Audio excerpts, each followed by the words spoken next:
Isang bank manager ang nagtaka at nagduda sa isang lola dahil palagi ito nagwi-withdraw ng 3 milyon kada linggo. Tanong ng bank manager, "Lola, bakit po linggo-linggo kayo nagwi-withdraw ng pera?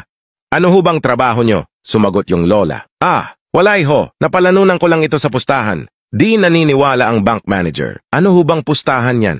Parang di naman po kapani-paniwala." Sumagot ulit yung lola, "Sige, magpustahan tayo. 50K. Ang pusta ko ay square yang hugis ng itlog mo. Babalik ako bukas at magdadala ako ng kasama," sabi ng bank manager. "Sige, deal. Alam ko naman hindi square itlog ko eh."